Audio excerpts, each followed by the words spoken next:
আসসালামু আলাইকুম সুপ্রিয় দর্শক, আশা করি মহল্লার রহমতে আপনারা সকলেই ভালো আছেন। আজকের ভিডিওতে আলোচনা করব অনেক মহিলাদের ক্ষেত্রেই দেখা যায় যে হঠাৎ করে মাসিকটা বন্ধ হয়ে যায়। তখন তারা টেনশন করেন যে হয়তো পেটে হয়তো বাচ্চা আছে। পরবর্তীতে যখন যারা প্রস্রাব পরীক্ষা করেন, প্রস্রাব পরীক্ষার রিপোর্টটা কিন্তু নেগেটিভ চলে আসে, অর্থাৎ পেটে বাচ্চা না থাকা সত্ত্বেও হঠাৎ করে মাসিকটা বন্ধ হয়ে যায়। এই সমস্যায় কি কি কারণে হয়ে থাকে, এরকম গুরুত্বপূর্ণ 3টি কারণ নিয়ে আজকের ভিডিওতে আলোচনা করব এবং এর পাশাপাশি এই সমস্যা হলে এটার সমাধান কি কি কি ওষুধপত্র আপনারা খাবেন, কি ওষুধপত্র খেলে 7 থেকে 10 দিনের মধ্যে আপনাদের মাসিকটা ক্লিয়ার হয়ে যাবে, সেই বিষয়গুলি নিয়ে আলোচনা করব।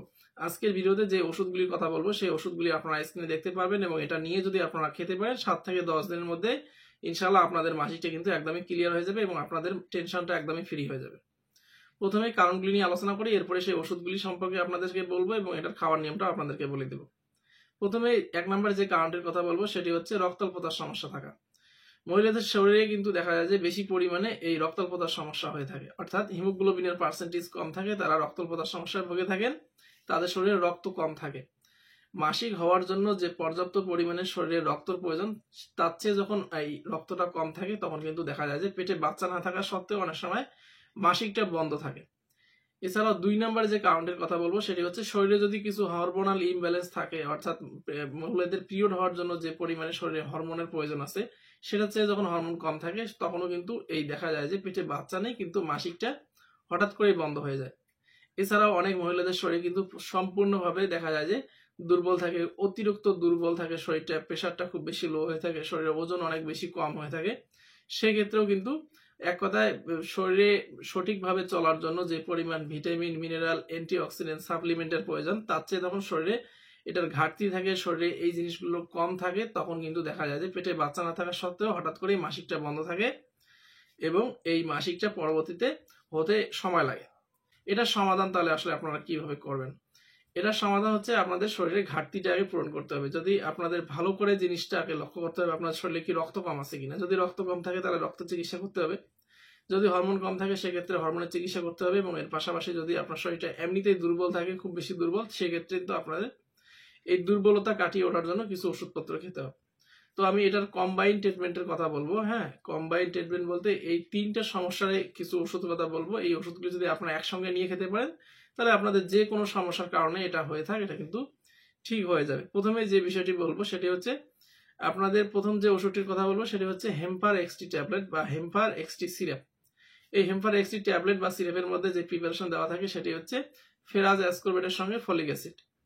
এই যারা ট্যাবলেট খেতে পছন্দ করেন তাদের ক্ষেত্রে আপনারা হেম্পার এক্সটি ট্যাবলেটটি প্রত্যেকদিন রাত্রিবেলা একটা করে খাওয়া দাওয়ার পরে পরে টানা আপনারা 1 থেকে 1.5 মাস খেতে পারেন। এর পাশাপাশি যারা সিরাপ খেতে পছন্দ করেন তাদের ক্ষেত্রে আমি বলবো এই সিরাপটি আপনারা 2 চামচ করে দিনে 2 বার খাওয়া দাওয়ার পরে পরে টানা 1 থেকে 1.5 মাস খাওয়ার চেষ্টা করবেন। এর পাশাপাশি অনেক সময় হরমোনের ঘাটতি থাকে শরীরে, সেক্ষেত্রে আমি বলবো আপনারা স্ক্রিনে দেখতে পাচ্ছেন মানসি ক্যাপসুল।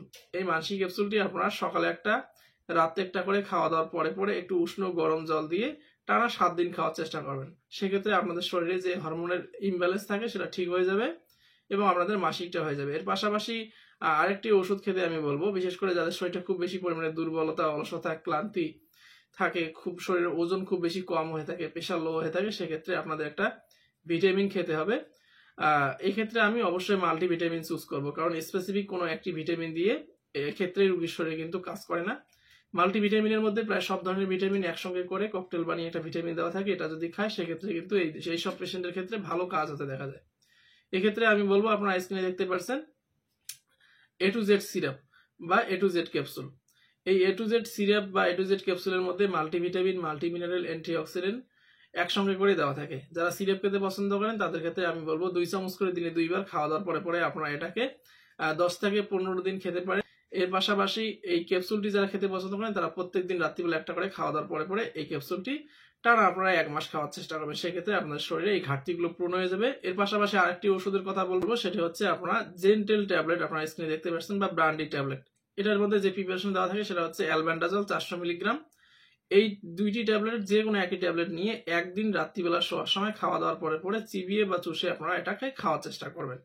এর পাশাপাশি এই ওষুধগুলি খেলে আপনাদের গ্যাস্ট্রাইটিসের সমস্যা হতে পারে, অনেক সময় গ্যাস হয়ে যেতে পারে, সেক্ষেত্রে একটি ওষুধের কথা বলবো।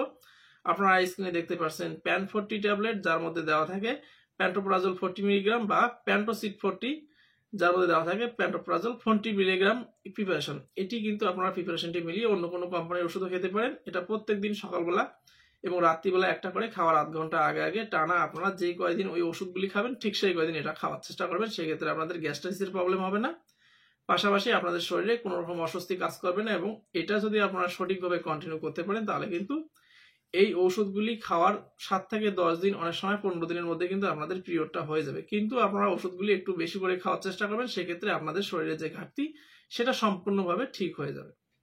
আজকের ভিডিওতে যে ওষুধগুলির কথা বললাম, যে কারণগুলির কথা বললাম, সেটা যদি আপনারা একবারে বুঝতে না পারেন, এটা ভিডিওটাকে আপনারা 2-3 বার দেখতে পারেন, সেক্ষেত্রে আপনারা ভালোভাবে বুঝে যাবেন। যখন বুঝে যাবেন সেটাকে আপনারা ফলো করার চেষ্টা করবেন।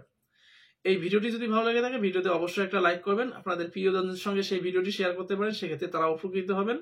এবং আমার ভিডিও যদি ভালো লেগে থাকে, আমাকে যদি ভালো লেগে থাকে, আমার এরকম গুরুত্বপূর্ণ আলোচনা প্রত্যেকদিন দেখার জন্য আমার চ্যানেলটি অবশ্যই সাবস্ক্রাইব করবেন। দেখা হচ্ছে পরবর্তীতে আর কোনো গুরুত্বপূর্ণ আলোচনা নিয়ে। ততক্ষণ পর্যন্ত আপনারা ভালো থাকবেন, সুস্থ থাকবেন। ধন্যবাদ।